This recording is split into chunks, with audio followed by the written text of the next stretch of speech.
Let's move on now to our discussion for the day, which is the maritime sector. We're looking at the issues and the challenges in that sector. Our guest is Temisan Omasheye. He is the former Director General of the Nigerian Maritime Administration and Safety Agency, and of course, he also a maritime consultant. Thank you, Temisan, for coming on the program. Good morning, Bolaji. I know that the maritime sector is a key driver for the Nigerian economy. That's correct. Tell us what's going on in that sector before we move into the details of the issues and the challenges facing it. Well, right now, worldwide, I believe strongly the maritime sector is it's on a reasonable par, but unfortunately, the business is actually focused right now in West Africa. There's a lot of transaction going on, a lot of movement of cargo and vessels within the West African sub-region, that's the Gulf of Guinea region. But the sad part about it is that there's a lot of inability of local participants to participate in the industry. Unfortunately, that is the situation right now, and we're believing very strongly that things are going to change in the regulatory aspect of things and would allow more indigenous participation in that area of things. You talked about focus on West Africa. Could you just throw more light on that? Basically, if you look at the West African market right now, a lot of goods are being imported, especially petroleum products. Nigeria also, as a major economic hub, is actually importing a lot of goods from China and the Far East. In addition to that, we're exporting quite a lot of our crude products, and also we're also exporting a lot of our raw materials out of the other region as well. So what you find out is that, I'm sure you're aware, 95% of all good movements are actually done by waterborne transport. So if that is the situation, and if you take into consideration the population which you have in Nigeria, which is a consumer-based population, you find out a lot of goods are coming in and a lot of goods are left. So we are actually shipping out a lot of raw materials and bringing a lot of finished products. And the issue on that is that we are not we're not participating. Now, if you also look at the aspect of petroleum products, with the unfortunate situation in the refineries, we are importing quite a lot of petroleum products. So you do see quite a bit of movement into the Gulf of Guinea and sub-West African region as it relates to product importation. Now, earlier you talked about local participation being low. Yeah. What do you think is responsible for that? Well, I personally, my challenge is, I have a challenge with a company like NNPC. NNPC basically is a Nigerian company, and really I believe that the interest of NNPC should be in the protection of the interest of Nigerians in the first instance.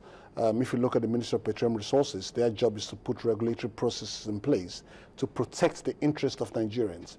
My challenge continues to be that as much as government has made efforts to pass laws which are in the interest of protecting the Nigerian businessmen, NNPC has in its own way gone around and circumvented this law, or basically ignored the actual existence of this law, and that is the sad part of it. I'll give you a very simple example. You take, for instance, the issue of the refineries are not working. So they are doing what they call a crude swap transaction, which is basically taking out the crude oil and basically bringing in refined products into Nigeria. My question is this: why do you have to use foreign flag vessels? Why can't you use that as a basis of encouraging indigenous Nigerian ship owners to actually acquire the vessels? I mean, I was in Greece, and I found out that in Greece, majority of the business comes out of Nigeria. 3% or 4%, 3.4 or 5% of the Greek GDP comes from shipping. The economy is dead, but what are they relying on? They're relying on their vessels working in Nigeria and carrying Nigerian product, which includes the crude products and for export, and also bringing in refined products. Why can't we become more patriotic and bring this business into Nigeria and allow Nigerian ship owners to do this business? The guys who are doing it in Europe or in Asia or wherever else, they don't have two heads. I don't know, more intelligent than Nigerian businessmen. Now, this sounds like an indictment on the NNPC, really.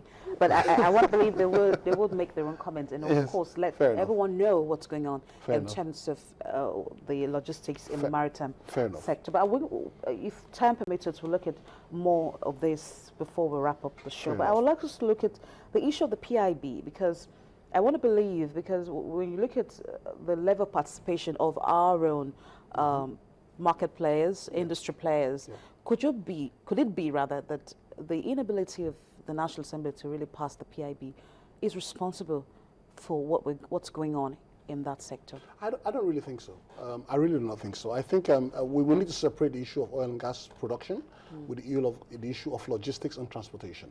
The issue of transportation is very simple. Basically, the issue of transportation lies solely in the domain of the IOCs or purely the domain of NNPC per se, or the Ministry of Petroleum Resources. So they can determine. I mean, once the PIBs are passed, it has to do with the issue of exploration, investment in the oil and gas industry. I mean, I've not gone into details into that bill, but I'm more of a maritime person. And my expectation is that the issue of transportation comes in the contract of affreightment. Now, the contract of affreightment has to do purely with the IOCs, with NNPC. NNPC determines how it sells its product and how it transports its product. So NNPC can decide, I'm going to transport my product on the CNF It does not require any legal backing. It does not require any law as to its operation per se, in that regard. Not really. But I understood that NNPC they're in a bit of a fix, because the charter that created NNPC makes it very clear, which means they have to change the charter. The charter says that NNPC must sell all its products on an FOB basis. That is the real problem. Now, if NNPC did have to change that little clause in its charter and says, we are going to sell CNF, then they can nominate the vessel. With confidence, they can now nominate a Nigerian flag vessels to carry this cargo for them. That, I believe, might be the bottleneck which we are facing right now. But pressures are being put on them to actually understand that the failure of them to take away that clause is actually creating a problem within the transportation industry. Okay, I want to believe they're listening and they would do something about that. I do hope so. Okay, let's come closer home here in Lagos, the issue of Apapa congestion. Yes. I know that the Lagos State government has been everything it can, if it's for the roads at least, for easy movement in and out of the port. Yes, yes. How efficient is the logistics industry? You know, how can it assist in reducing the congestion in that axis? My personal situation, my issue is on the Lagos situation is that I believe strongly that Lagos has not only become a hub for transportation into not only into Nigeria and into Nigeria per se, and also into other North African countries that are landlocked. And my challenge remains that why do we have to concentrate all we are doing in Lagos? That continues to be my problem. You have ports in Warri and in other areas, Calabar and of course Port Harcourt, which are near dormant per se. And because they're near dormancy, they are at dormancy level, it has basically allowed a lot of cargoes to be brought into Lagos, and now we're having to push these cargoes out of Lagos by road. So naturally you have a lot of products coming in, and of course the empty containers have to be brought in. So what you have, and of course the wear and tear on the road is taking its own toll. So what happens is that you're having major issues coming in whereby empty containers are trying to come back, or trailers come back into Lagos, and goods are trying to go out. So what you have a logjam. And what is happening? So my own solution is very simple. Rather than us having a situation where everybody has to move by road, why can't we, which falls into the cabotage regime, begin to move cargoes by sea? Why can't we begin to reduce the bottlenecks, whereby saying, okay, let the cargoes come into Lagos port, and in the meantime we use other smaller container vessels, which now encourages cabotage trade to begin to do port stops to places like Warri, Koko, possibly Port Harcourt, Calabar, so that people can clear their goods from those areas rather than everybody coming to Lagos and begin to do what has to be done. Now, we have been talking about the construction of DC ports in the country. How far have we gone with that? Which ports? Deep sea. Deep sea, yeah. Okay. Yeah. How far have we gone in that? Has that helped in any way to help ease the log jam, as the case may be? Well, it would help. It would help, because what is happening right now, I'll be very sincere with you, the world is moving very fast and Nigeria is actually standing still. We're bringing in, vessels right now are bringing in 2,000, 4,000 TEUs of containers. That is large container vessels, because it's more economic for them to bring in those kind of large containers. And they're looking for areas to dump this thing. So what we should be looking at in Nigeria is to see how can we begin to move 1,000 TEUs. The issue of DC port is very key, because the draft restriction is very key.